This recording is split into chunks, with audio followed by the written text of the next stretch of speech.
Record too. Yep, it automatically is recording. Good.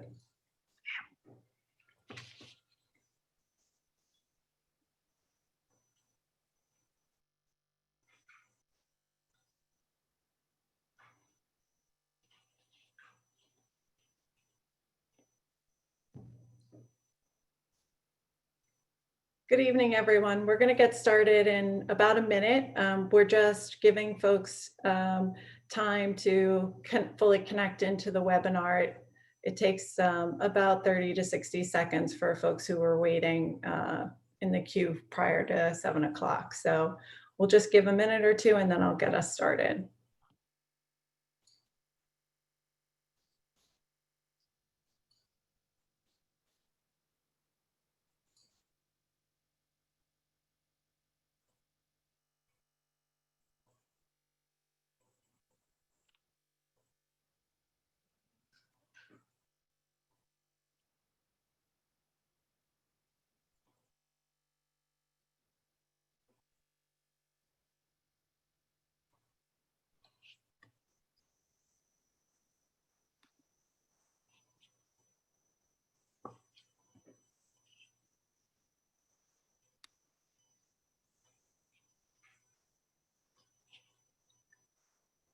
Well, welcome everyone. I'm Jennifer Farmer, the CEO of FARA, and on behalf of Ron Bartek, the FARA board, and myself, I would like to welcome you and thank you for joining us this evening or the afternoon or morning, depending on where you are. I believe this is the largest, most highly attended FA meeting we've ever held. We've had close to 400 people or over 400 people sign up for the webinar this evening. So, if we achieve anything close to that number, it'll definitely be the largest meeting we've ever held. So thank you for your participation. We, the FA community, are at a point where our investments in building this community, tools for drug development, such as our patient registry, natural history study, and clinical network, and investments in research are translating into a pipeline of treatments. One important result is that these drug development programs are maturing. We have reached a point where the companies developing the drugs, the regulators at the Food and Drug Administration, and we, the stakeholders, are in the process need to achieve clarity on sound guidance regarding pivotal issues such as what the bar for approving new drugs for FA should entail, how many clinical trials are needed, how robust of a finding in those trials must there be. As we know from seeing other clinical trials fail, not all drugs make it this far. However, we've arrived at this decision point for Omavaloxolone, or OMAV, an experimental drug being developed by Reata Pharmaceuticals, which has been shown to improve neurologic function in people with FA in a well-controlled clinical trial. FDA is recommending another trial to provide independent substantiation of the results already achieved. They are not convinced that the results support a single study approval without additional evidence. We come to you with a call to action. The voice of the patient is critical to the drug development process, and FDA has been a strong advocate for identifying opportunities for the patient voice to inform and guide drug development. The 21st Century Cures Act requires sponsors to include an FDA to consider the patient perspective in making approval decisions for new drugs. Given the positive clinical trial results, favorable safety profile of OMAV, and difficulty conducting clinical trials in FA, especially during the current pandemic environment, we are asking FDA and Reata to work together to provide access to OMAV for people with FA as soon as possible.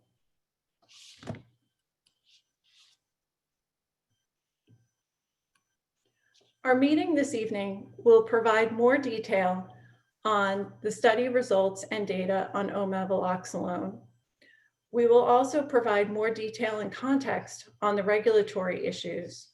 We'll hear from the patient community and our advisors and explain how you can participate in this call to action. And at the end, we've left time for questions and answers.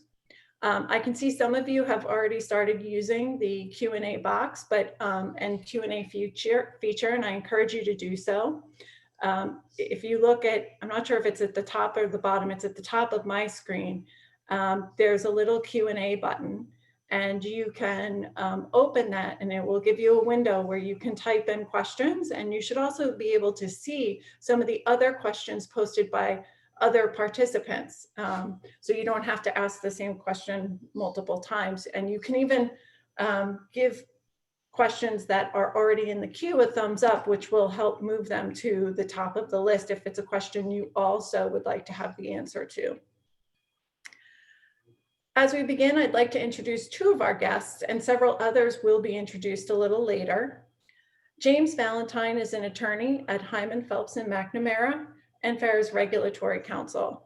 James works as a patient liaison worked as a patient liaison in FDA's Office of Health and Constituent Affairs, where he facilitated patient input and experience in risk-benefit decision-making. James administered the FDA Patient Representative Program, helped launch the Patient-Focused Drug Development Program, and developed the FDA Patient Network. As many of you may remember, James from our externally led patient-focused drug development meeting back in June of 2017. James was integral in helping us plan and execute that meeting, and we're grateful to him for his advice and guidance to us today and participating in our FA community call to action. James, welcome. Dr. David Lynch is a neurologist and neuroscientist at the Children's Hospital of Philadelphia. He's well known to many of you as he's seen more than 500 individuals with FA for clinical care and research studies. He's a FARA scientific advisor. He's the principal investigator of our clinical research network and natural history study. And he's been the principal investigator of the MOXIE studies that we're going to talk about this evening. Dr. Lynch is going to take us through the background now on OMAV and the results of the clinical trials completed to date. Dr. Lynch. Thank you. I know many people are familiar with the information, but some won't be so familiar. I'm going to review a little bit about the first part, as well as more detail on the second part, and then a little bit more about the third part and data from the open label extension in some ways that you may or may not have seen before. MOXIE is really a study in three parts, as shown here on the first slide. The first part was a randomized placebo-controlled study, which was essentially a dose-finding study to find the optimal dose to do more pivotal studies in. Within part one, though, there was evidence of benefit from Omavaloxolone, which I'll call OMAV from here on out. In part two, this is the really core part of the study, which was meant to be the pivotal part, a randomized placebo-controlled double-blind study of evaluating the safety and efficacy of a single dose of OMAV with a primary endpoint at 1 year of change in the well-known scale of the Modified Friedreich Ataxia Rating Scale, or mFARS. This is the one which is meant to be the key toward movement toward regulatory approval. Then the final part constitutes the open label extension, which occurred 1 month following a person's finishing of MOXIE Part 2, or an individual was allowed to go open label on drugs at 150 milligrams to find long-term safety and tolerability, as well as pick up a few more efficacy points as they appeared. It was people to enter the last part had to have completed MOXIE Part 2. Can I have the next slide, Jen? So this is the summary of the data from part one, which was published now about 2 years ago in the Annals of Clinical and Translational Neurology. 69 patients randomized 3-to-1, 3 on drug, 1 on placebo, to get 3 months, 12 weeks of OMAV or placebo. In that study, it showed that OMAV did turn on certain biomarkers of NRF2 activation. That is the target of OMAV, which is a pathway which is suppressed in Friedreich ataxia in basic science and preclinical studies. This shows that the drug really did do what it was supposed to do at a molecular level. You also were able to find that it did improve neurologic function, as shown in the graph below, with the mFARS exam score improving up to 6 points on average in people at 160 milligrams. Several of the other outcome measures had trends toward improvement, and it had a very favorable safety profile. So this study showed that it was safe, and we could identify an optimal dose of 160 milligrams and prove that OMAV is really reaching the molecular mechanism which is disordered in FA and is doing what it's supposed to. Next slide, please. MOXIE Part 2 is the pivotal randomized placebo-controlled trial. It was international, involving both sites in the United States as well as in Australia and across Europe. A total of 103 individuals with baseline mFARS scores between 20 and 80. That's not something you need to know too much about, but people with mid-range disease, and individuals from ages 16 to 40. People either received Omavaloxolone or placebo, one or the other. Double blind, no one knew what they were on, and the investigators didn't know what they were on. The primary outcome was a change in that mFARS exam, which links closely to clinical parameters in FA. In addition, there are some secondary outcome measures used to support the change in the primary outcome of questionnaires, 9-hole peg test, 25-foot walk, fall frequency, as well as the activities of daily living scale, which many of you know. The total duration of the study is 48 weeks on drug or placebo, followed by a 4-week off period. And then people would go into part 3. Next slide. This is essentially one of the key slides. This is the outcome data from MOXIE Part 2, and I believe many of you have seen this before. Using my highlight, if I am able to do that right now, you see in the left panel, the red curve is the people on placebo, the blue-green curve is the people on drug. Simple. Up is bad, down is good. You see a statistically significant difference between people on placebo and people on drug of about 2.4 points. This has a p-value for those who carry statistics of p is 0.014, so there's about a 1% chance that it was coincidence. In addition, I would ask you to realize that 2.4 mFARS units is about the amount of progression a person would typically see in about 2 years. It was actually probably a bigger group when you actually normalize for what this bigger amount when you normalize for what this population actually had. The other thing to notice is that not only do people on drug get better, but they maintain that improvement from the 24-week point to the 48-week point. If you go back and look at some of the other studies which were close to their endpoints but didn't reach it, none maintained its effect over this course. Their actual curve looked like the placebo curve, but just had somewhat more improvement. This is different than previous studies. You can see that in the right-hand panel, that you see the placebo-corrected change, that is the change in people on drug compared to people on placebo, continues to increase over the duration of the study, so that it is maintaining a benefit over time. Next slide. You can also look at this and say, sort of correct for who really would participate in the study by comparing to people who weren't in the study but were in our natural history study, who are being measured in very similar ways. What you find when you look at is the placebo group that worsened overall 0.85 mFARS units. The natural history study group matched by age for that would have worsened 0.94. So this placebo group looks exactly like the natural history group. This is not a funny population. This is a real improvement. Next slide, please.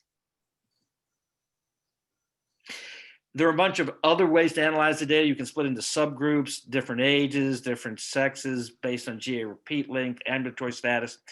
And while some groups got more better, as you look at this slide, you see that all of them actually got better on drug as compared to placebo. Thus, you go toward the blue-green side, which is good on the left, as opposed to the right side, which is worsening. Every subgroup got better, albeit not always by the same amount. Next slide.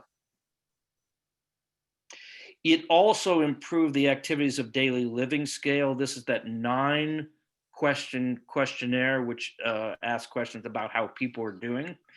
And in fact, every question improved in people who were on drug as compared to placebo.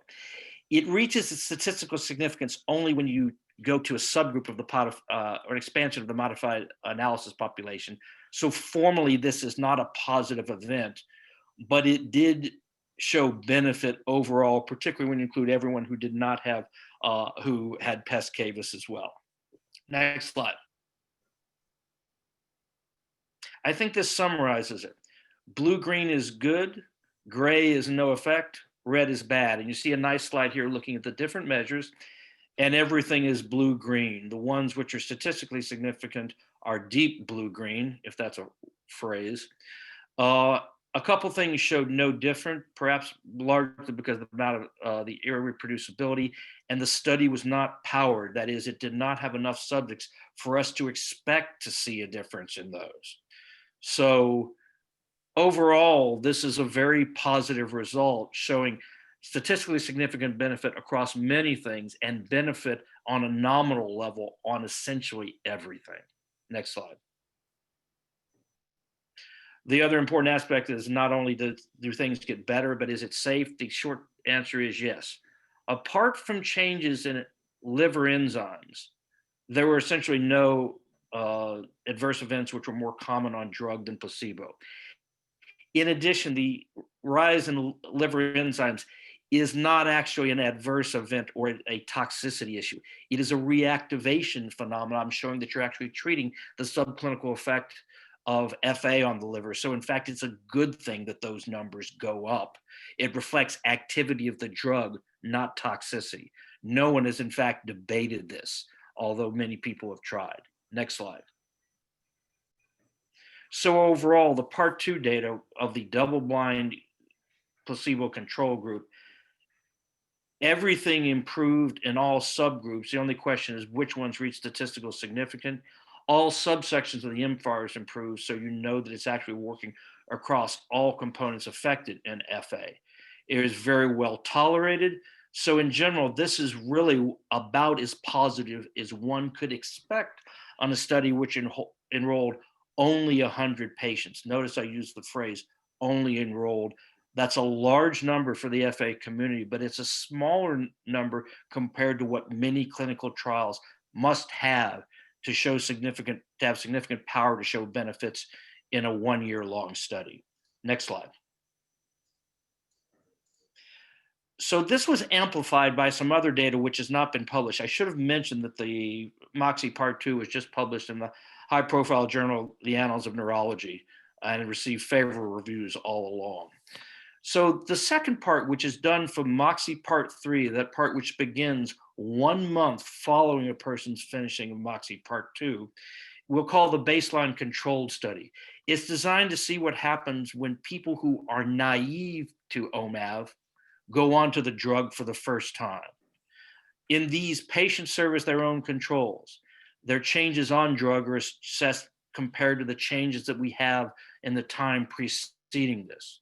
So it includes 2 groups of individuals. Those people from part 1 who had had OMAV or perhaps not had OMAV in the past and are probably 2 years or so after they last saw it. So they're essentially drug naive at that point, as well as the people from part 2 who were on the placebo agent in the first part, but then go into drug in the open label extension. Of note, no one, investigator or subject, knew what they were on in the previous part of the study. They are blinded to that and actually remain blinded to what they were on in MOXIe Part 2 or MOXIe Part 1 to this day. So it is a blinded trial in terms of the precursor events to the study. Next slide, please. So what we actually looked at was the slope of the change in the mFARS in the time preceding a person's enrollment. That is, for MOXIe Part 2, it's the year of MOXIe Part 2. And for MOXIe Part 1, it's the duration of the last mFARS after MOXIe Part 1 to when they return to the study. When you do this, you're able to get about 34 people who did not have pes cavus, which was the primary analysis population. We did a bunch of other investigations as well.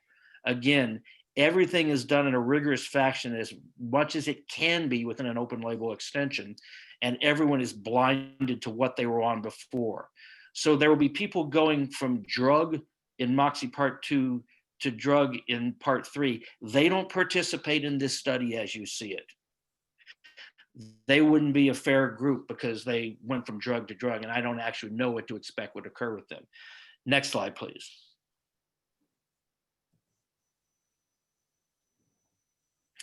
Short story, when you do this, each one of those groups got worse in their time off drug. When you treat them, they get better, and they in fact get better by about, compared to their previous numbers, about 3.76 mFARS units per year. So nominally a bigger effect than what was seen in MOXIe Part 2. We analyze it various ways with sensitivity analysis. That's one thing you do when you want to take something in which you want to be extra sure. You analyze the data everywhere you can think of it, and every form was significant. In fact, the p-value has 2 zeros followed by a 2 in it. So this is about a 0.2% chance of being a coincidence that people did better on drug. Of note, in the table below, you say that the numbers for people who came from Part 1 and people who came from Part 2 were very similar in terms of the amount of difference. The p-value is less than the overall p-value is simply based on number. So it was not biased by which group you were coming from, Part 1 or Part 2.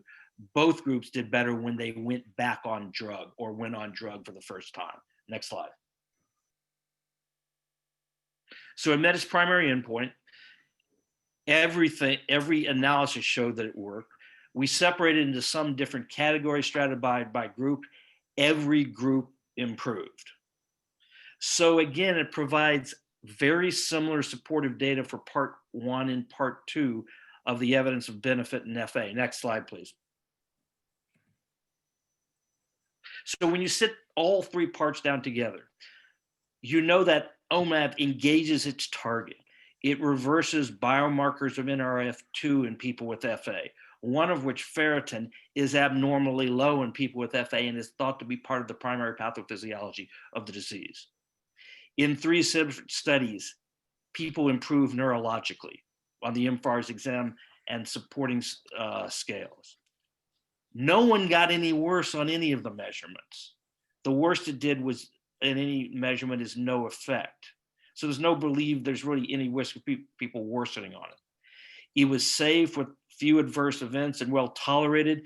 People, as they went from Part 2 to Part 3, 98% of people elected to go into Part 3. So it obviously, people felt that it was a safe drug.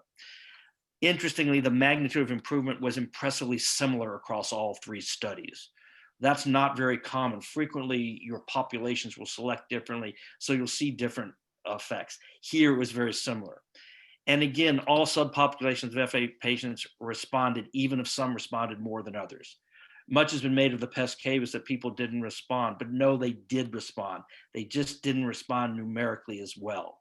So it's in fact, these 6 lines really sort of point to the benefit which has been observed across 3 studies.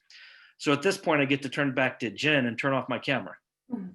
Dr. Lynch, thank you very much for reviewing all of the study data with us. And I know there are some questions that are coming into the Q&A. We'll get to them towards the end of the webinar. So thank you again for reviewing that and for staying with us to answer some questions later. We all know that the data and statistics are important, but they don't tell the whole story. The patient experience contextualizes and brings meaning to the data. And so we've asked a few individuals who've had experience with the MOXIe studies to share their experiences and observations. These comments are not intended to be representative of everyone. We know that with any intervention, there are going to be a range of experiences. And so with that, I would like to introduce Emily Young, who is going to share with you her experience. Hi, Emily. Hello, how are you? Can you hear me? Yeah, you're good to go. Thanks. Terrific. Hello, like Jen said, my name is Emily Young. I am 24 years old and I was diagnosed with FA when I was 12 years old. In March of 2018, I was lucky enough to be a part of the OMAV Part 2 trial and continued taking OMAV in open label. My observations in this time have been that my walking ability has stayed consistent, as well as my hearing, speech, and core strength. My arm strength has improved in terms of endurance and ability. I have even been able to keep hiring the same personal care assistants, and I have not had to train them to help me with any more activities of daily living other than cooking and laundry. So that's been very good. My experience with OMAP has been life-changing, to say the least. I've completed 2 higher ed degrees. I've had multiple jobs. I live independently and travel often. I know what you're thinking. There's no way to tell what my progression would have been like without taking OMAP, but I don't think that's entirely true. When I was in high school and early college from 2012 to 2017, I can tell you almost every ability I lost to date, how often it happened, and how soon it would happen again. Since I started OMAB, these changes happen much less frequently. In fact, when I wrote this speech, I actively had to think about looking at my progression over my life in terms of years compared to high school, when it felt like a daily occurrence. I believe OMAB should be available to individuals with FA because I have lived with this disease for almost 12 years now, and I cannot find the words to describe how difficult it is to experience the progression. The days I lose an ability and the fear of how soon it will happen again. I want to be able to plan for my future with the brightest of goals in mind. I don't want to account for the abilities I will lose and what I am limited to doing. I want this option for the entire FA community too. I am hopeful that the FDA will find the MOXIE trial data sufficient for consideration of approval and understand its benefits OMAB has for FA patients.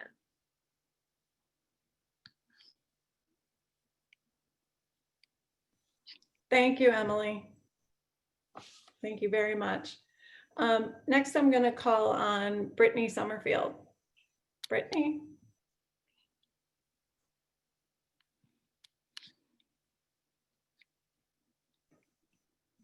Unmute you, Brittany.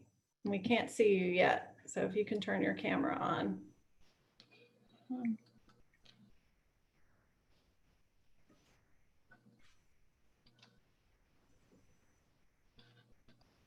Oh. Down at the bottom of your screen, Brittany, there's a Yeah. there you go. Good. Can you hear me?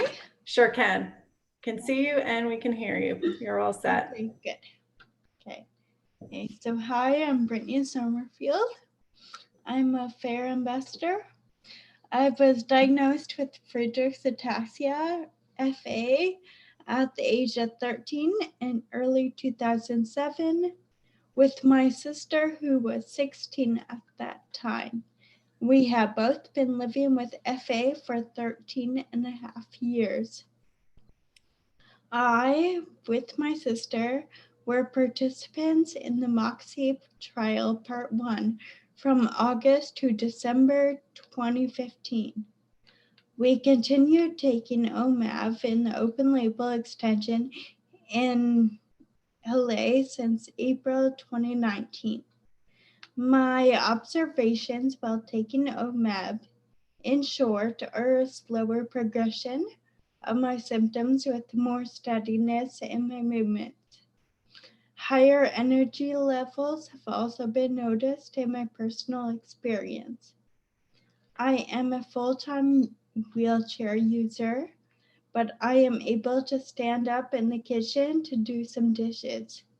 One time, my mom came into the room and mistook me while standing at the sink as my oldest sister, who is a non-FA'er or someone who doesn't have FA, Friedreich's ataxia. My posture had absolutely no wobbliness in that moment.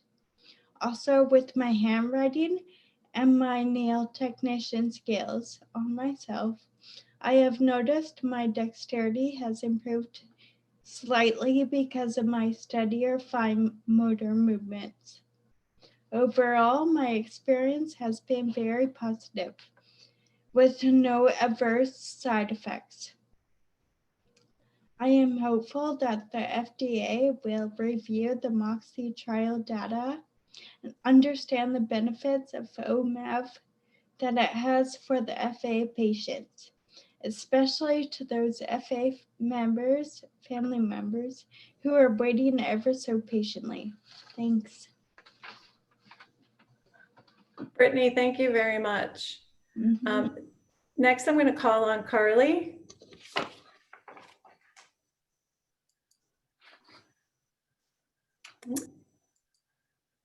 It says I'm unable to start my video because the host has stopped it. There we go. Oh, there you go. Now we see you. All right, Perfect. thanks.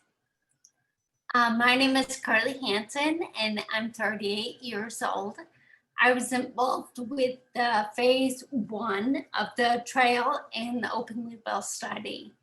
I saw my therapist 6 months after I started the open label study and had not seen her for those 6 months. I'd only told her I had started a drug trial. At the end of the session, she noted that my speech had improved and I didn't seem to need a nap at the end of the session as usual. The speech improvement has been great, but not needing a nap is life-changing. It's a symptom that is so gradual that you don't notice how bad it is until it's taken away. The fatigue you experience with FA is mentally and physically exhausting. You can't think clearly or quickly, and controlling emotions is very difficult. By OMAV easing this symptom, I can be a better mom, help with homework more, clean more, and just be out of bed. Also, I saw my sister who has FA over the holidays, and to see her progression compared to mine was devastating. She was not in this study at all. Her speech when I started the open label trial was difficult for her, but she could be understood. Last year, I was translating for her, and now I'm struggling to understand her myself. My speech is nowhere near as difficult for me, and I think I'm pretty easy to understand.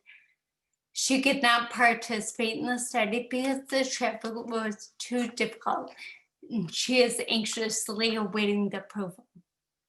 Believe that OMAV should be available to everyone with FA because the progress of the disease is so devastating. Time is of the essence for a community. The effects I've experienced are extremely positive and with no side effects. I want continued access to the drug, and have this drug taken away from me would be let my progression fall into a free fall, and that I would not tolerate emotionally well.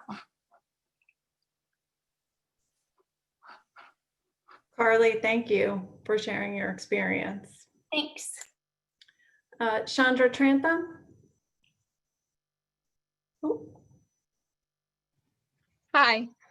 perfect. Thanks, Chandra. So hi, my name is Chandra Trantham. I'm 23 years old and I was diagnosed with the FA 11 years ago. In 2015, I joined OMAV for part 1. It was just a 3-month study, so after that, I wasn't on OMAV anymore. So from 2015, the end of 2015 until 2018, I wasn't taking OMAV. And during that time, my FA had progressed to the point where I started to use a walker. But in February 2019, I started the open label extension study of OMAV. And that means that since then, for about 2 years, I've been taking the real drug. And almost immediately after I began to start receiving OMAV in the extension, I noticed a drastic improvement in my ability to walk. I felt a lot more stable and my walking pattern felt easier and more natural. I initially thought that I could just be imagining these things because I knew I was taking the real drug, and so maybe it was just in my head. But in March, just a month after starting it, I went home for spring break, and my mom, who didn't know I was on the trial, or on the extension rather, asked me what I was doing because my walking was a lot better. She didn't know I was taking it, but she asked that, so she could see the improvements, and I knew it wasn't just in my head. I also noticed that I felt more stable. I used to only walk in high top Converse so that I would get some ankle support. But since being on OMAV, I've been able to wear low top shoes again. And that's an improvement that has been maintained. Another aspect that I noticed after starting taking OMAV was an improvement in my fatigue. Before OMAV, I would hear other people with FA talk about fatigue, and I honestly didn't think I had it because I was always able to push through my day. But I used to feel lightheaded and dizzy if I didn't immediately go home after being at the grocery store for an hour. And I just thought that was normal. But after being on OMAV, this kind of experience completely went away. And I realized that I didn't have to push through my day anymore. Like today, for example, I left for work at 8 in the morning. I got home at 5:30 and I immediately went and cleaned my kitchen. Now I'm here at this webinar and I still don't feel tired. I can't imagine having the energy to do all of that before OMAV. In addition to all of these benefits, I've experienced no negative side effects. My benefits that I've seen have remained throughout these past 2 years, and I really don't want to go back to life before OMAV. I also really want everyone with FA to have access to this drug as soon as possible. I'm hopeful that together we can work with FARA to make this happen. Thank you. Chandra, thank you. I think you're doing a little better than me on the fatigue today. So thank you all for sharing your experiences with us and helping us understand, the translation of the data to the personal experience of individuals, who've been in the study and who are taking OMAV. I think this is very helpful to all of us. I would like to take a few minutes now to review with everyone what the feedback has been from the FDA and sort of where things stand on the regulatory front. So I'm going to start with, the drug development process involves several points in times when a drug development sponsor or company can talk to FDA or EMA.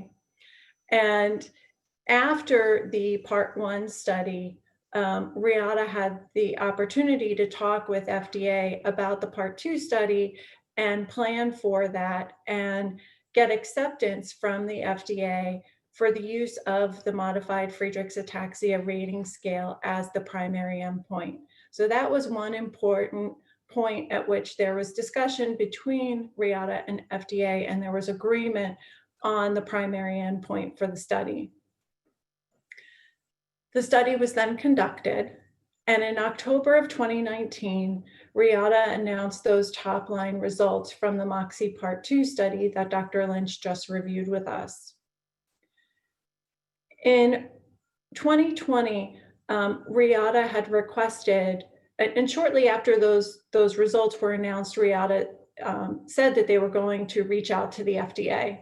And they did that with something that's called a Type C meeting request.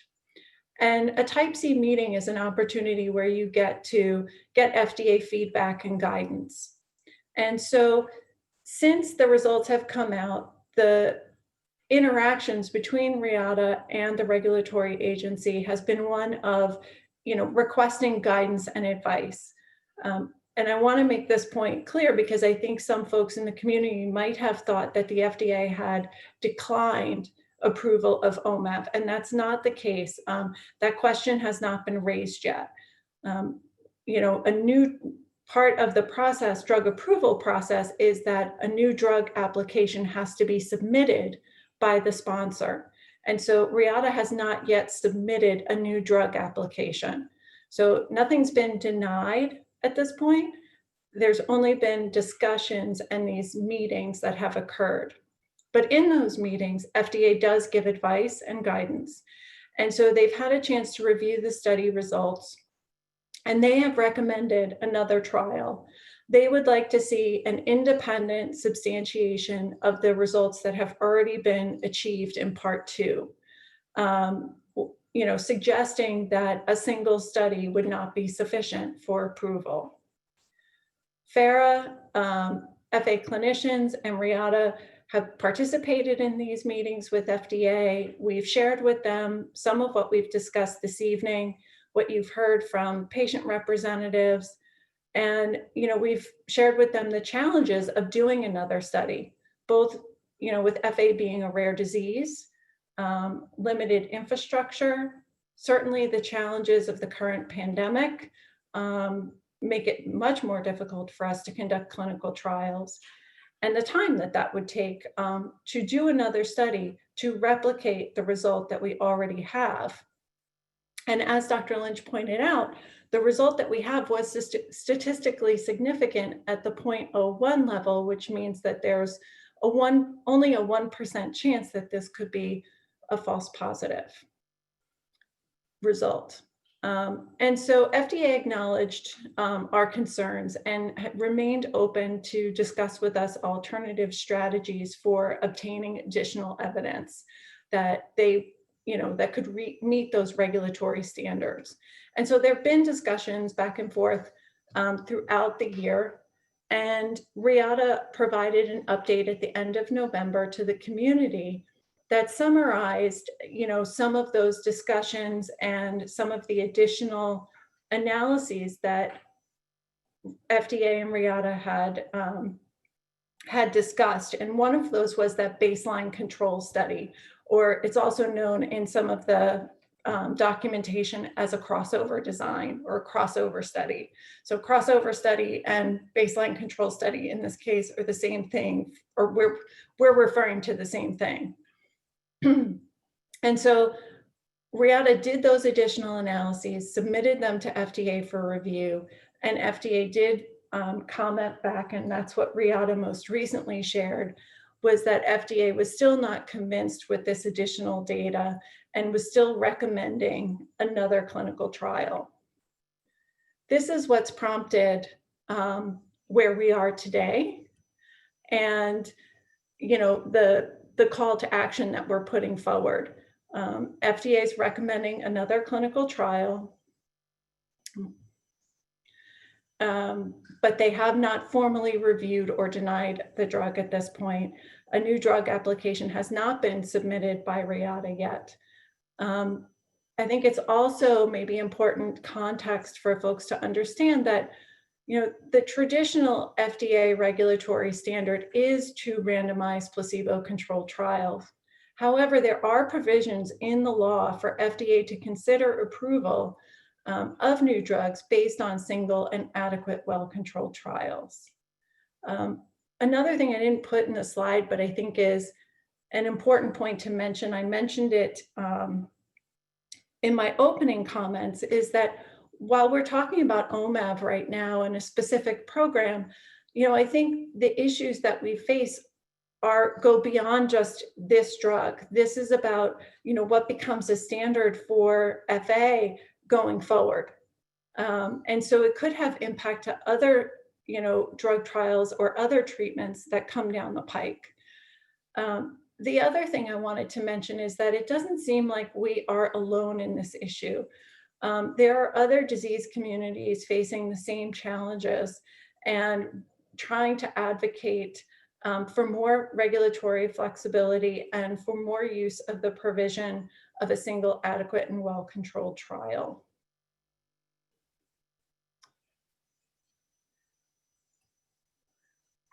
So this, like I said, brings us to our call to action, which, FARA has prepared a letter that we would send to FDA and Reata. This letter would request that Reata submit a new drug application and that the FDA exercise the flexibility granted under the law and consider approval of OMAV based on the existing clinical trial data. We're inviting the entire FA community, individuals with FA, caregivers, family members, friends, supporters, other rare disease advocates to sign on our letter in support. And I'm going to talk a little bit more about that later. But I would like to turn it over to James Valentine, who can provide a little bit more context for why we think this call to action is,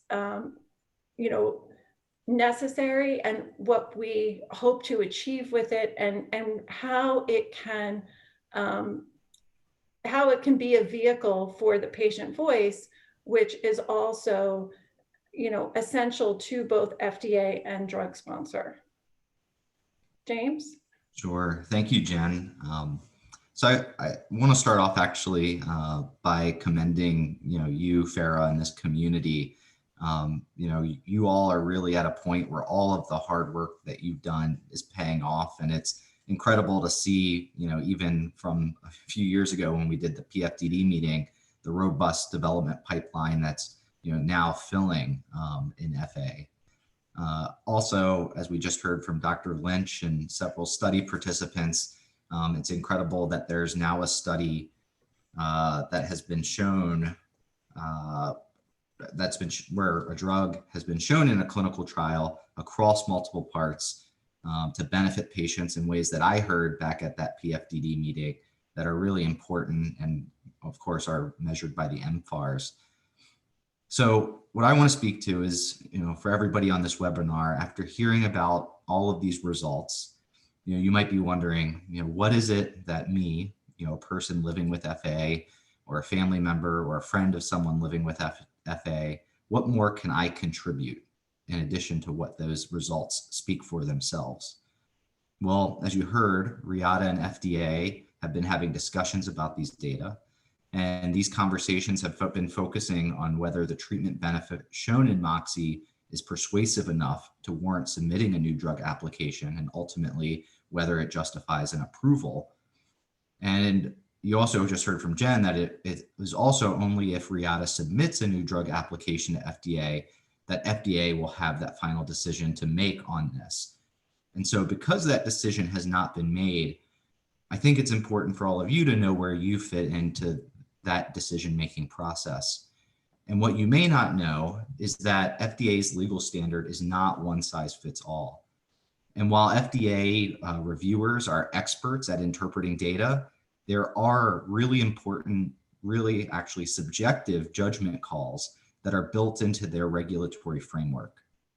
What do I mean? Well, mainly FDA is required to balance the benefits of a drug against its risks. And FDA's own regulations and guidance documents embrace the fact that every disease and every condition is different, and that the context of those different diseases and the patient's experiences with those different diseases will dictate whether and how flexibility should be applied. The different types of factors that FDA has to consider are things like how serious or life-threatening the disease is, whether there are available treatment options for the condition, and the rarity of the condition, because as this community knows, it's harder to conduct studies in smaller patient populations. And that flexibility that FDA can apply, it can be either on the benefits or the risks in terms of making those judgment calls. I think an example might help make this more clear. And I'll start with one on the risk side, because I think that's maybe one that we're more familiar with. So in cancer, I think we all know that chemotherapies are very toxic. The side effects of cancer drugs make patients incredibly sick when they take them. But despite those drugs having safety issues, FDA approves them because the potential benefits of extending life outweigh those risks for cancer patients. Those patients are willing to tolerate those risks in exchange for the benefits. And those same risks would not be tolerated by patients for another condition, say, a patient with headaches. And while that's a very obvious example, you could imagine there's a lot more closer calls where FDA would benefit from hearing directly from patients about what risks they're willing to tolerate for what benefits. But this idea of risk tolerance, it also applies when we're talking about the evidence of treatment benefit, which is what we've mainly been talking about here tonight. When patients are facing a serious situation where absent treatment, that situation is going to continue or is going to worsen, like an FA, those patients may be willing to accept more uncertainty about treatment benefit. They may be interested in having an option to take a new drug that's based off of a single clinical trial, rather than feeling that they need to wait for another to get more evidence to make them feel more comfortable in believing that the drug might be able to help them. Or they may be willing to rely and make treatment decisions with their doctors with a study that has a slightly larger p-value, meaning that there's a slightly greater likelihood the outcome of the trial was due to chance rather than because of the drug. And relying on something short of 2 positive studies is something that is quite common to support approvals of drugs in these serious, rare conditions, especially when they do not have any approved treatment. And so now that you have a little bit of understanding of that context for FDA's decision-making, I also want you to know that we can't expect FDA to know what a patient community's preferences are. And we can't expect, and truly a drug company can't speak for the needs and wants of patients. So it really falls on this community to speak for itself.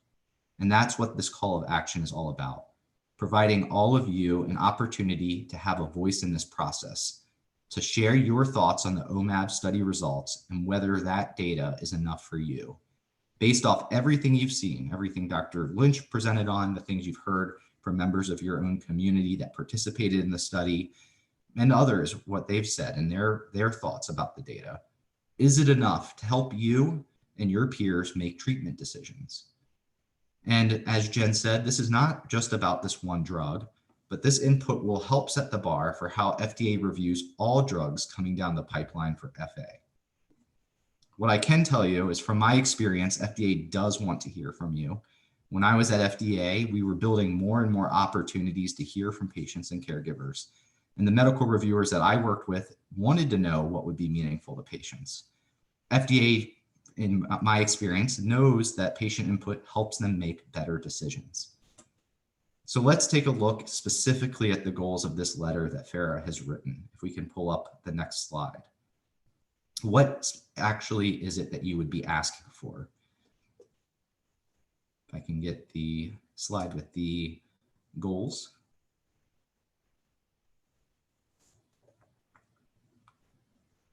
We can go ahead, I think 2 slides.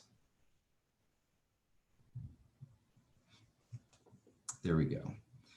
So the letter that FARA has put together has some very specific asks that you can sign on to, but that you could also provide your own commentary associated with your signature to help share your own personal views with FDA. But we want to make sure that you know what the overarching goals of this letter are.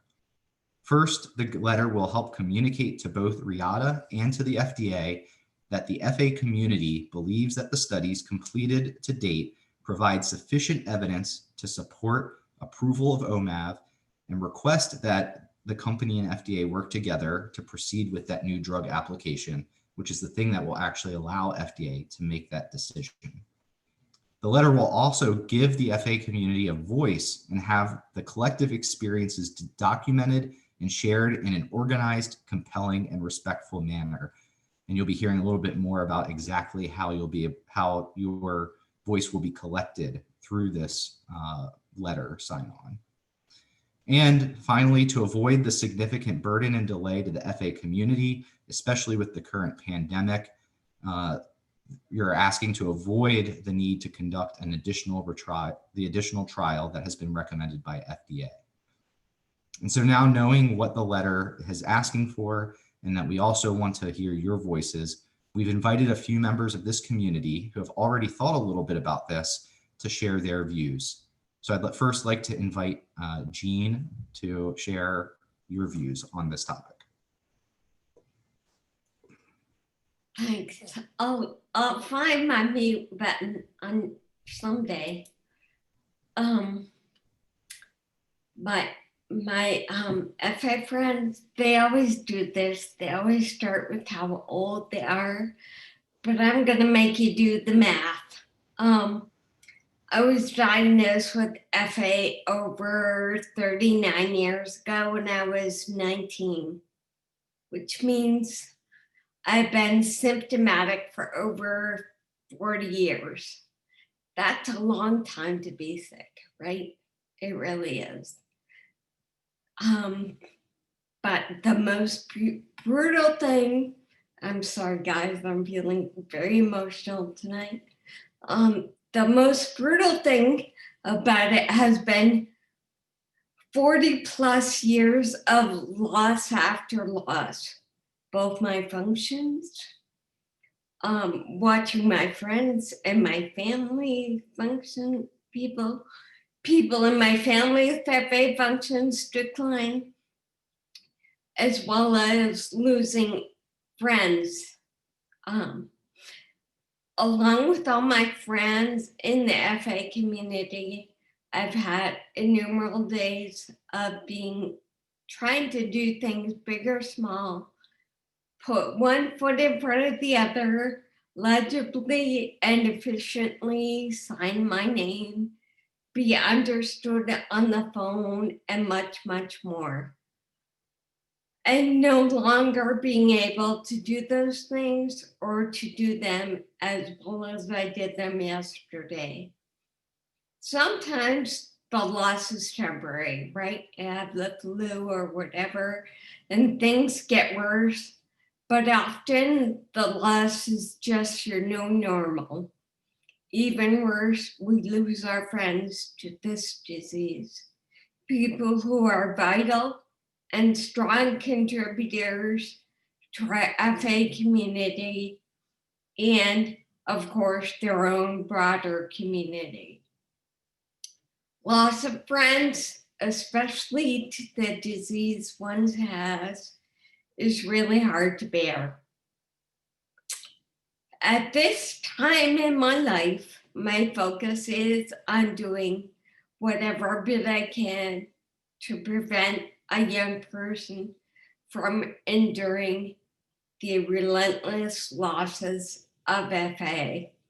In my younger days, I wanted a cure. I didn't appreciate what slowing the progression would mean. But now I think, what if my voice stayed as clear as a bell for 5 years longer? What if I could walk for longer? What if my constant shadow of fatigue didn't grow so fast? While I know it is hard to value something you haven't lost yet over something that you have lost,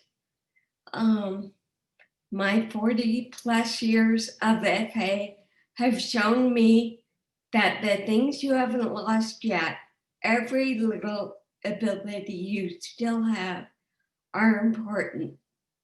So I think it is vital we have access to OMAV now.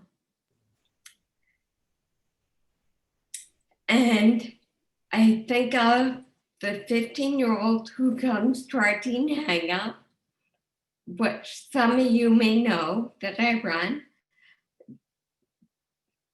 that young person that I love does not have to endure 2 more years of loss as he or she waits for a drug approval. Most importantly, slowing progression could mean we lose fewer friends. We can't afford to wait for those losses to happen. Thank you. Thank you, Jean, so much for sharing your experiences and your hopes for treatment and about OMAV. I'd now like to invite Randy to share his thoughts. Randy and Maureen. Hi, everyone. Thanks again for the meeting.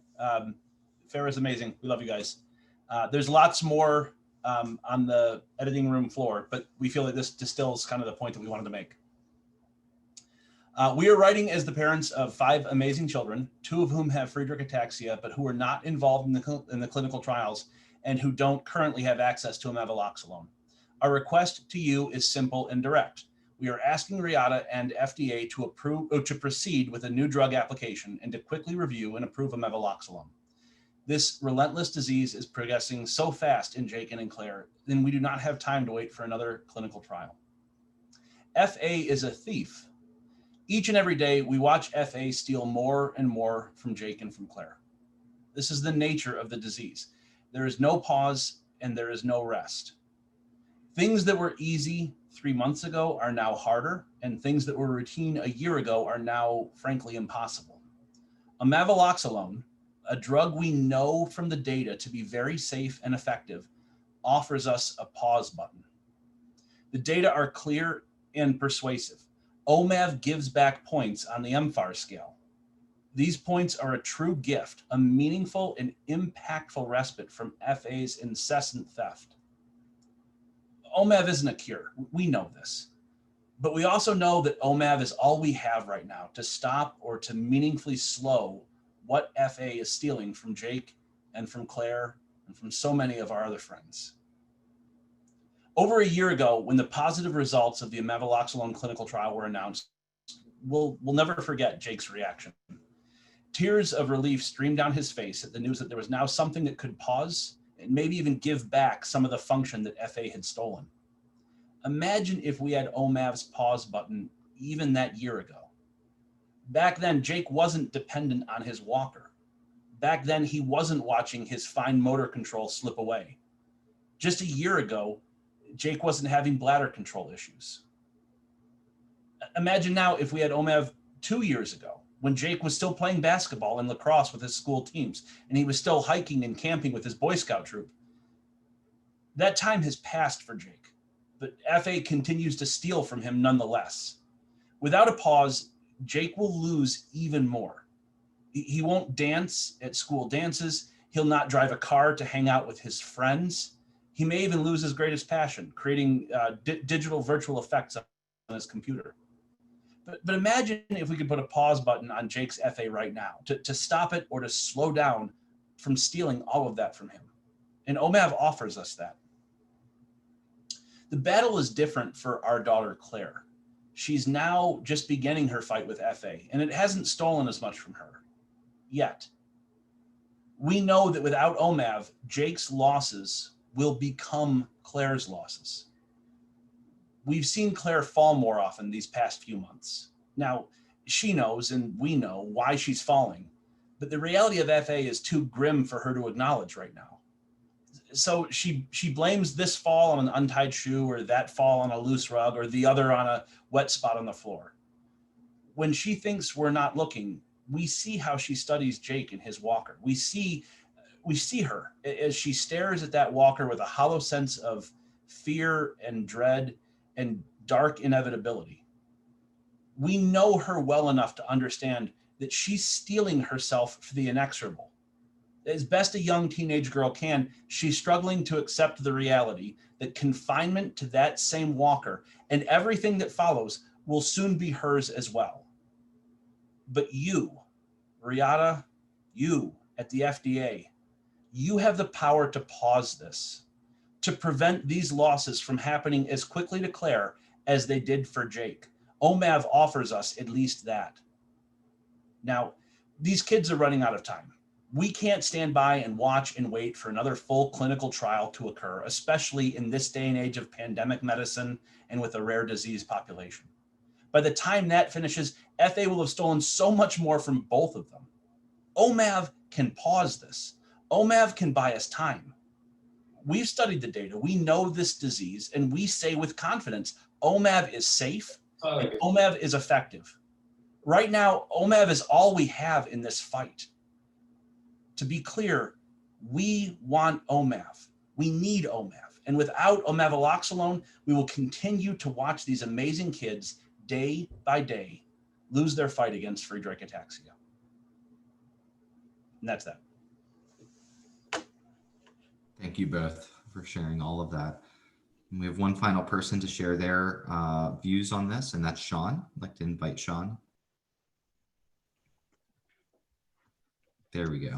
Welcome. Thanks, James. Hi, everyone. I'm Sean. I'm 21 years old, and I was diagnosed with Friedreich's ataxia at age 19, but I've been experiencing symptoms of FA for 5 years now. OMAV should be available to individuals with FA immediately because our health and condition gets worse every single day. And taking OMAV will prevent us from losing more of our abilities, such as the ability to walk, which I am currently in the process of losing. But I haven't lost just that. For the past 5-6 years, I've been trained to become a professional pilot, and that has been my dream. I've invested time, tens of thousands of dollars, and hard work and dedication. And now, because of FA, I have nothing to show for any of it, and I have lost my dream career. But OMAV can prevent other FAers from losing theirs. And many of my other FAers are facing issues like fatigue, heart disease, lack of muscle coordination, speech impairment, inability to work, and trying to maintain independence. Currently, OMAV is the only drug we have to combat symptoms of FA. And I'm hopeful that the FDA will find the MOXIE trial data sufficient for consideration of approval and understand the importance of the benefits OMAV has for FA patients. Thank you so much, Sean. Each of your voices and everyone's voices here matter so much. And, you know, these are just 3 voices, but for all of you that are watching, are on this webinar joined here today, or are watching the recording of this webinar, I want you to know this is the type of input that you can provide. You know, if you choose to sign on to this letter, there will be an opportunity for you to actually go in and share your views, your thoughts, your requests for FDA. I'm now going to turn it back over to Jen, who's going to talk in a little bit more detail about actually how to sign on and what the next steps will be for this community. Thank you. James, thank you very much. And thank you to everyone this evening who has participated and shared their experiences and their thoughts with us. As James mentioned, there's the opportunity for everyone participating in the webinar and watching it later or reading our announcements in the next 2 weeks to participate in the exact same way and provide your own experience and your own testimony based on your understanding and review of the data. And so the letter itself is similar to the webinar this evening. It contains background on what the issue is and what the challenge is for our community. It contains a detailed review of the results of the clinical trials, and it contains our request and the rationale for our request to FDA and Reata. The letter is now posted on the advocacy page of our website, and at the end of the webinar, you'll see a link for that. You will also get emails from us and social media posts where you'll be able to link directly to the letter, review it in full. And then at the bottom of the letter, both at the top of the webpage and the bottom of the webpage, there's a button that you can click, which is a link that allows you to officially sign on the letter. The sign-on will ask you to include your name, your email address, a few background questions about how you're related to the FA community. And then if you're an individual with FA or you're a family member of someone with FA, you're invited to provide a statement similar to the ones we've heard this evening about your experience and your impressions. While this is focused on the FDA, it is not just limited to those in the United States. We encourage our entire global community to participate. The more people who participate, the bigger our numbers. I think the more loud is, and the more clarity and the more understanding people will have about the position of our community. Just so that you know, there is a similar letter that's being circulated in the clinician and research community. And so healthcare providers can sign on to this letter, but there's also a healthcare provider letter that they're also able to sign on to. So in terms of next steps, the letter opens this evening and it will be open until January 20th. Please consider signing on. Please review the letter carefully. Share with your friends and family members, supporters, healthcare providers, if you feel inclined, and provide details in the comments section, similar to those that you've heard this evening about why you might want access to OMAV.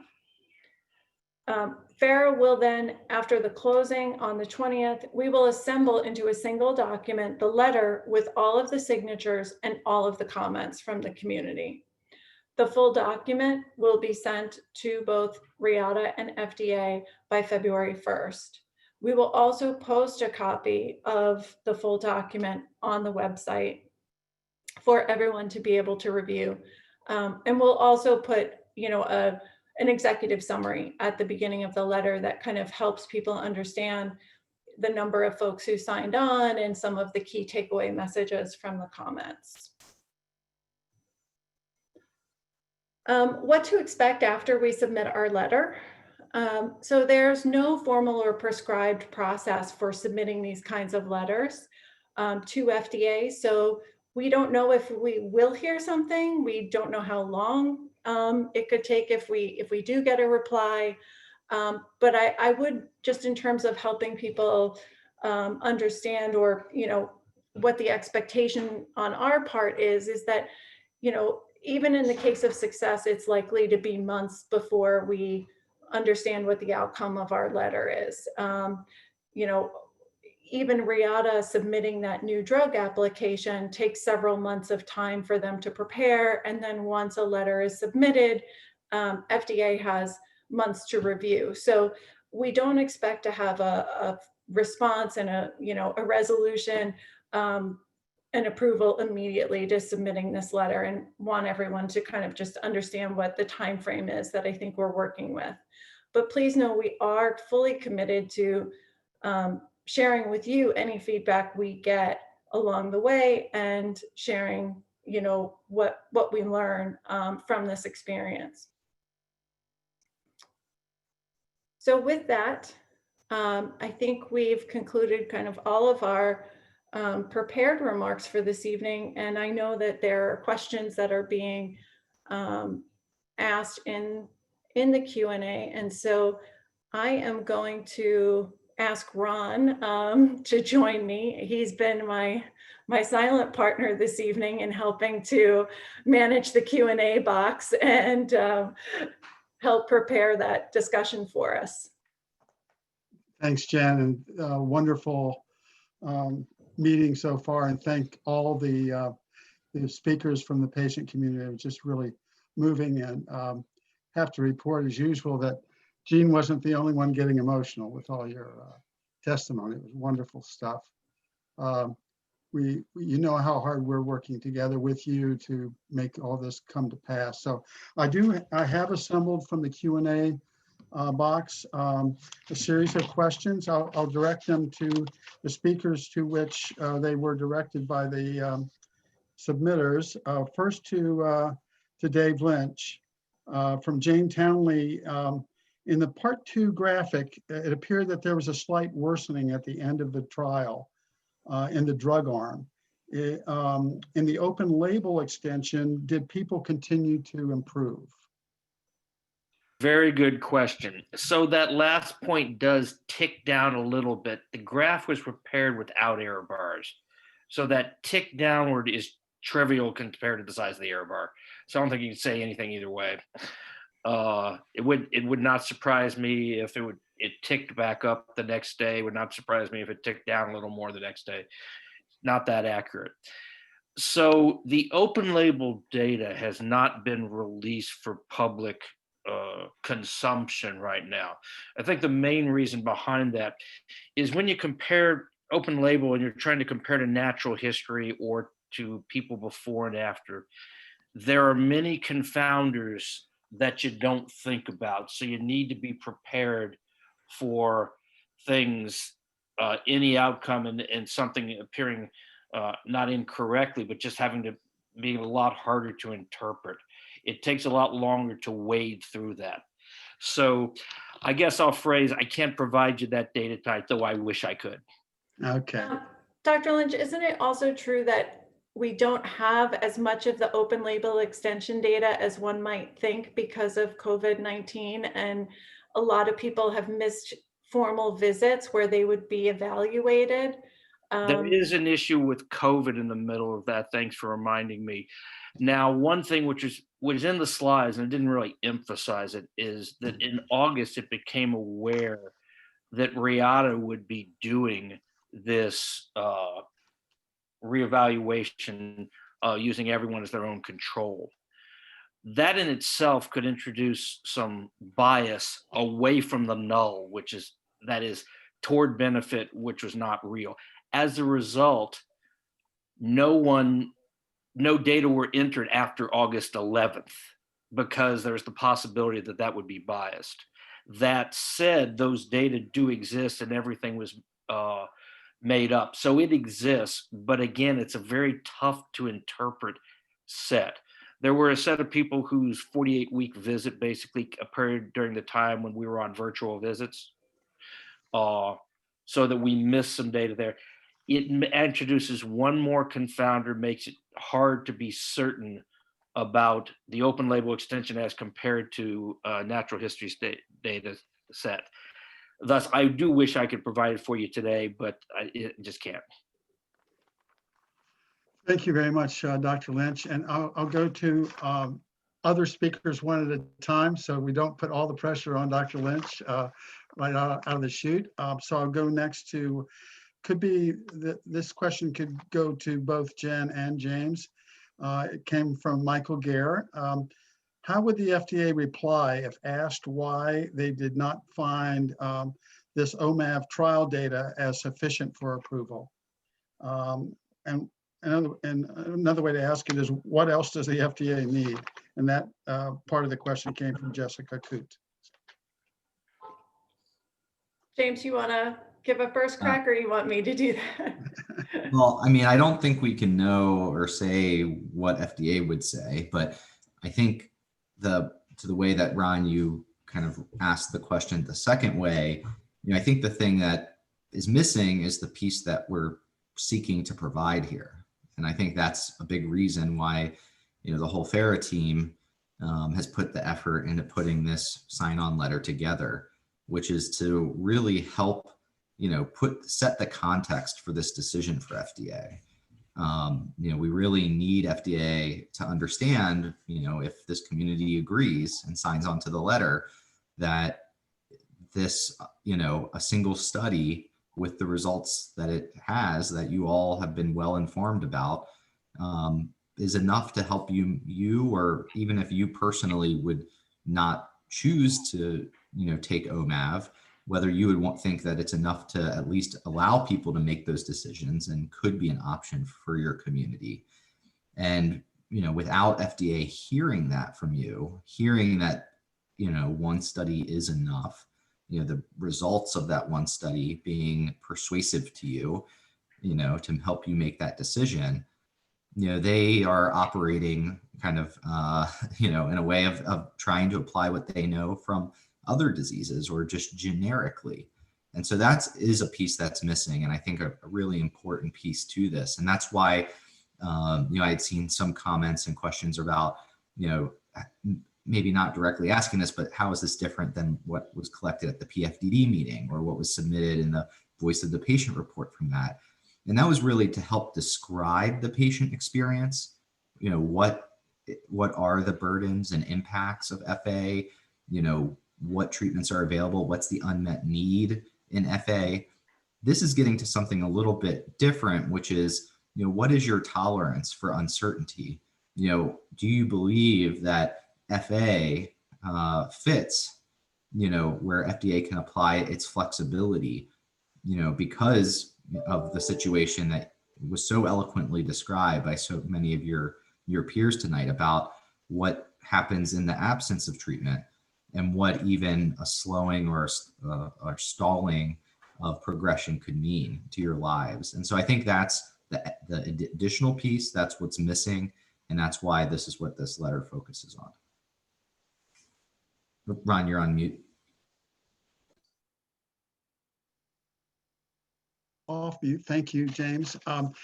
Two people asked about the situation in Europe. One asked, might the European Medicine Agency, the EMA, see this set of data somewhat differently from the FDA? The other person asked if the EMA, well, they said they had seen that Reata was considering submitting to the EMA, and asked about any progress in that direction, any decision-making in that direction. Yeah, we don't know anything beyond what Reata's shared publicly so far, which is that they are reaching out to EMA, and that it is, a similar process, although there are some differences between FDA and EMA, but there's a similar process in that you reach out to them for some advice and some guidance, and then depending on the feedback that you get, can move forward with submitting approval. So I think we need to follow up with Reata directly to be able to answer questions about where things stand with EMA at this point. Thank you. And that second part of the question came from Tracy Carroll. I'll go back to Dr. Lynch. There were several other questions for you. One was, would OMAV, this came from Milena Bacciani, who has the G130V mutation, and asked if OMAV might possibly work in a patient with that mutation. There were people with G130V mutations enrolled in the study, as well as an individual with one other point mutation. So it is certainly possible that the benefit might be equal to or better in such individuals. Great, thank you. Go back to maybe again a combination of James and Jen. Actually, this one would be from for James. The question was, is Reata at all reluctant to submit a new drug application? Yeah, I mean, again, questions. The reason that we're thinking about having this letter is we can't know what FDA is thinking. We can't know what Reata is thinking, and even if we have some idea, there's so many factors that go into these different decisions. But I think it's important to note that this letter is not just to FDA, but is also to Reata. To Reata, right. So it is asking. We're encouraging them to submit and encouraging the FDA to accept the submission and deal with it. The next one for the combination of the two of you comes from Daniela Ferrati. Has such a call to action that we're proposing tonight help any other rare disease group to get a therapy approved. It's related to something that Jen gave in her presentation, but any additional meat on those bones from either of you? So I'm happy to jump in here. I've worked with many patient communities, both at FDA and since my time leaving the FDA.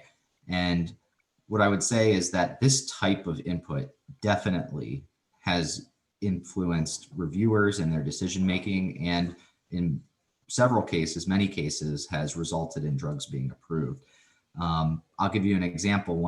And this was one of the very first patient communities I ever worked with, actually within my first year at FDA, was for Pompe disease. And you may be familiar with this. It's lysosomal storage disease, but it has a lot of kind of neuromuscular type aspects. Not too dissimilar in some ways with FA.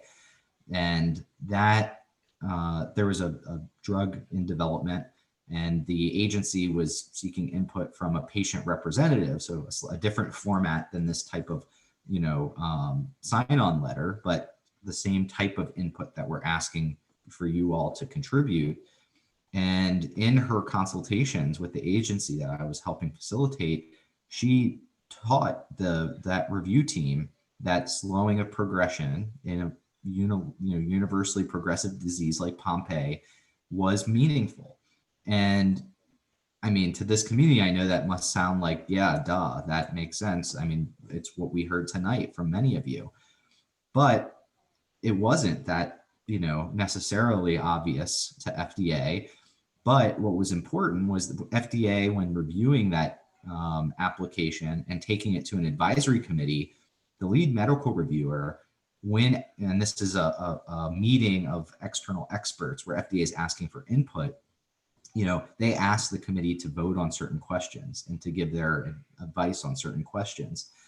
And that medical reviewer from FDA, in basically kind of giving like jury instructions to the panel, said, look, when answering this, I want you to keep in mind what the patient community, what this patient representative has taught us, which is that slowing progressive is meaningful. So when we're asking you this question of, are the data sufficient, keep in mind that this is meaningful. And that drug ultimately went on to get approved. So, so this is the kind of thing that you should not take anything for granted that FDA will understand. I mean, that's kind of the rule number one that I learned very early on. There's so many conditions, and maybe in another condition, they would need something more than slowing progression. But I think it's a good example, and I think it, applies here well, to know that even something that sounds as simple as that can have a really big impact in communicating it to FDA. And maybe you've answered this question in what you've just said, James, but another closely related question was, has there been a situation in which an analogous drug with similar clinical trial data was actually approved? And maybe the description you've just given of the Pompe situation would fit that mold. I'm not sure. Yeah, I mean, so I, have actually written papers on orphan drug flexibility and, with colleagues at my firm, and, 2/3 of all drugs that are approved for rare diseases are approved with some kind of flexibility. So that includes, being based off of one positive single study. It could be some other type of flexibility, like being based off of a surrogate endpoint. And so that's 2/3 of all drugs have some type of flexibility. There's a whole one half of that, so 1/3 of all drugs are actually approved with 0 positive, adequate and well-controlled studies. So maybe it's the primary endpoint just barely was not statistically significant, but a key secondary endpoint was positive, and FDA allowed that to be the basis. Or maybe at the timing of the primary endpoint, which was, at whatever time that was, that didn't hit. But then when you followed those patients longer, it did hit significance later.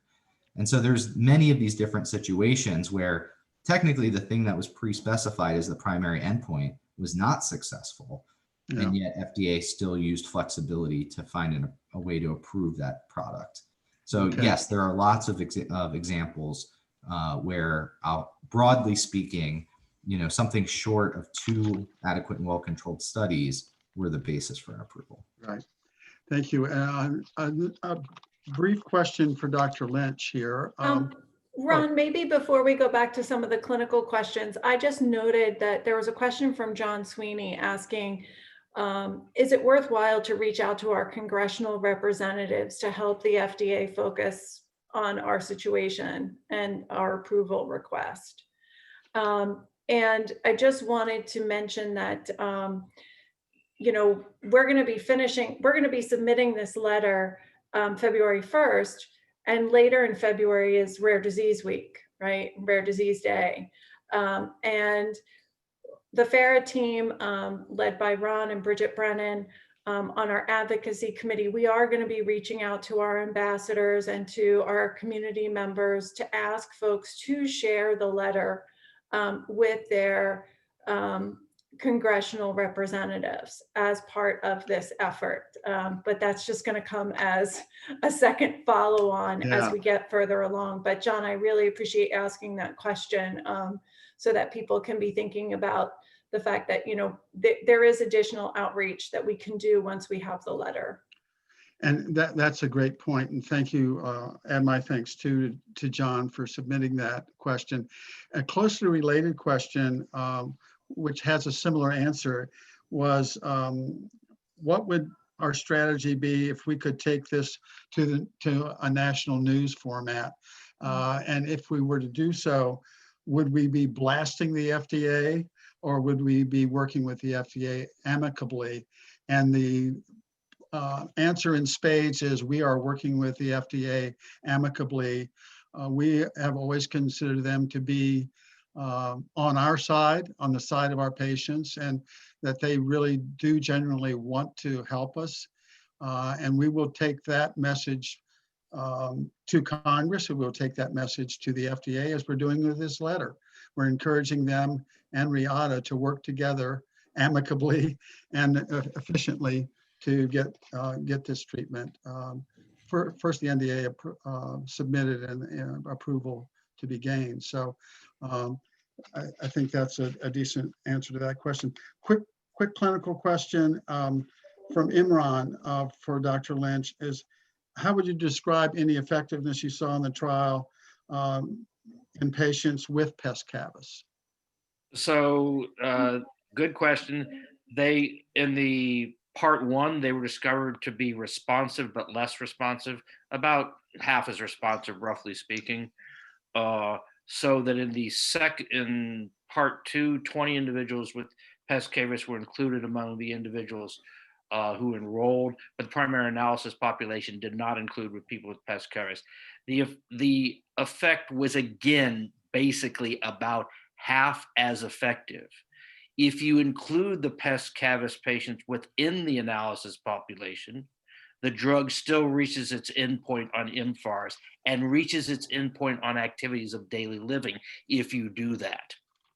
So again, I think a way to, whether this is a statistical effect on pes cavus or is it a marker for people who don't respond over this time period to the drug, is unknown. It is very hard to sort out with such small numbers of individuals with pes cavus in the part 2. Mm-hmm. Still, every subgroup we looked at, be it by ambulatory status, anatomical property, age, or GA repeat length, did respond.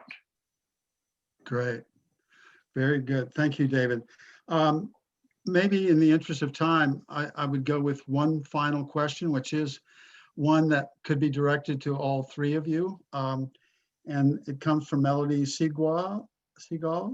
And that is, given the fact that the Reata trial had a floor at 16 years old, what obstacles, what hurdles would Reata face in trying to get an approval and access for patients under 16 years of age, if it is approved on the basis of this trial?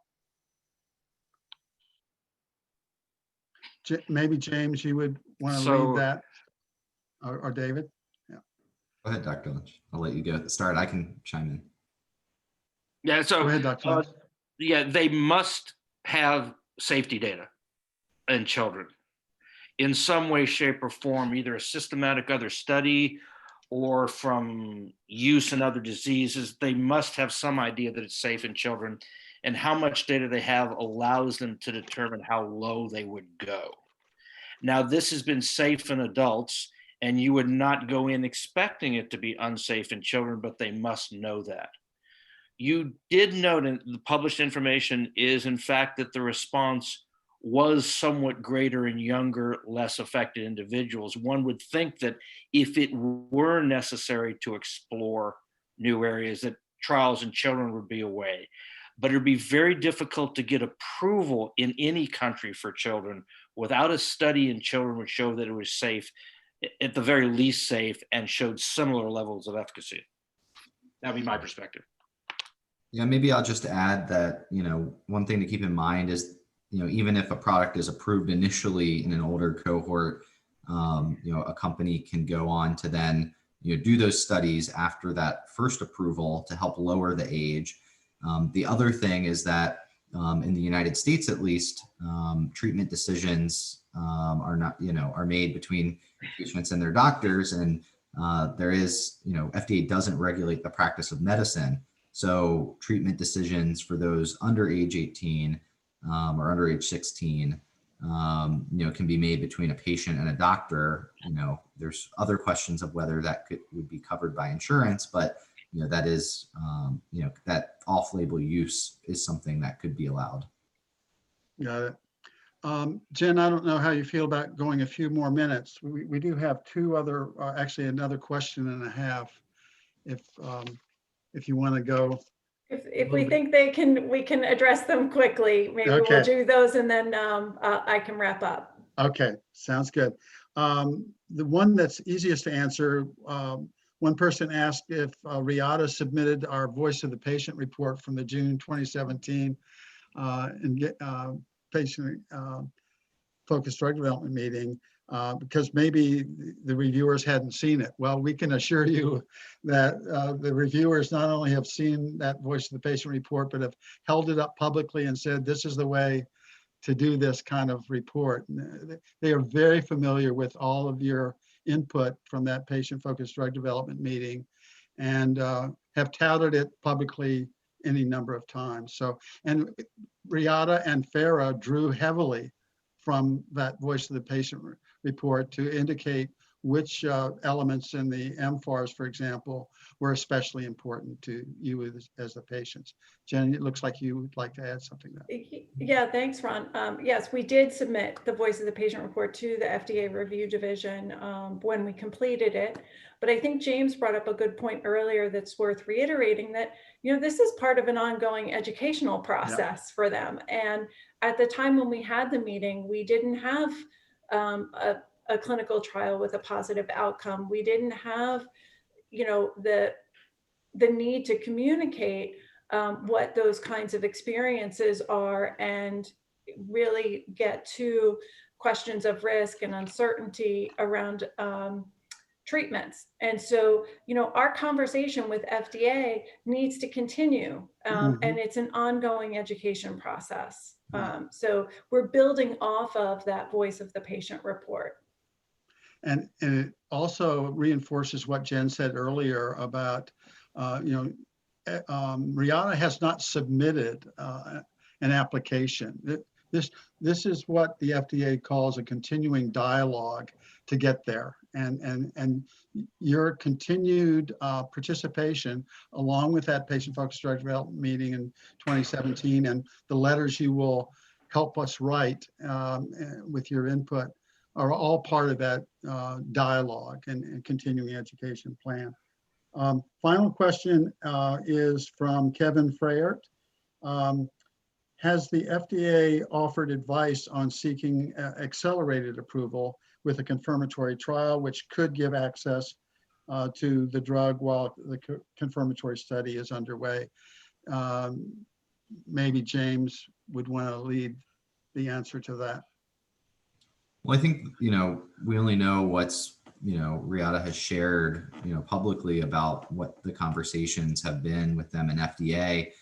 I can speak generally that, an NDA can be considered, is not actually specifically submitted for either traditional or full approval or accelerated approval where there would be that confirmatory study. So that option is always on the table for the FDA when reviewing a new drug application, assuming that there's the type of outcome measure that FDA would be able to make an accelerated approval on. That's a whole separate conversation, but just to make the point that both paths to approval are always available to FDA, as part of that NDA review. Thank you. Anything you'd like to add, Jen? I would just like to maybe reiterate a few quick points as we wrap up. One is that I saw a question around people signing on, and just want to, reiterate that the numbers do count in this situation. The more people that sign on, the better, especially the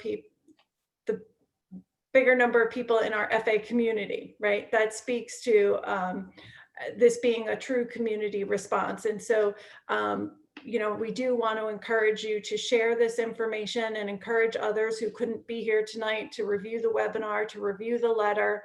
The FARA team's available to you with additional questions, things we couldn't get to.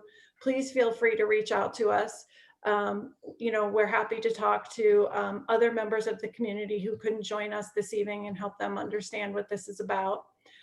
So please share and encourage others to be involved, and please share your experiences. And I would really like to thank all of our community participants this evening, James, Dr. Lynch, Ron, and the FARA team behind the scenes working to make this all happen. Very, very much appreciative. And, this is the beginning of a process that's going to take us a little while, and we'll continue to keep everyone informed. And I thank you all for participating and for your attention, and look forward to our follow-up. Thank you, and have a good night. Good night, y'all. Happy New Year to everybody. Happy New Year.